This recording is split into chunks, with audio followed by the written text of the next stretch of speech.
గత 100 సంవత్సరాలలో కోట్లాది మంది హతము చేయబడ్డారు. తెలుసా మీకు? Millions and millions of people 100 సంవత్సరాలలో.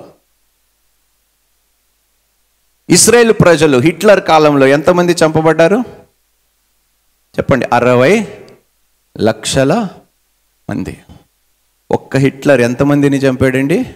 60 లక్షల మంది యూదుల్ని చంపాడండి. 6 మిలియన్ జ్యూస్ ఒక్క వ్యక్తి.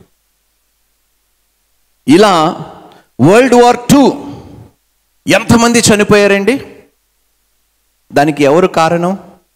ఎవరు కారణం? దేవుడేనా? దేవునికి తెలుసు కదా ఇవన్నీ జరుగుతాయి, కానీ ఎందుకు అనుమతి ఇచ్చాడు? అది కూడా తెలుసుకుందాం. లూకా సువార్త 15వ అధ్యాయము. ఎంతమంది ఓటుని వినియోగిస్తారండి? ఒకసారి చేతులు ఎత్తండి. ఎలక్టరల్ కార్డ్స్ ఎంతమంది దగ్గర ఉన్నాయి? ఓటింగ్ కార్డ్స్, ఓటింగ్ ఐడి ఉన్నదా? ఇప్పుడు ఏ ప్రభుత్వము ఉండాలో ఏ ప్రభుత్వం ఉండకూడదో ఎవరు నిర్ణయిస్తున్నారు? ఆ నిర్ణయం ఎవరికి విడిచిపెట్టాడు? ఎవరికి? మీకే. అంటే ఓటు వేయాలో ఓటు వేయకూడదో స్వేచ్ఛ. ఏ ప్రభుత్వము కూడా ఒత్తిడి తీసుకొని మీరు నాకే ఓటు వేయాలంటే ఎవరు ఓటు వేయరు.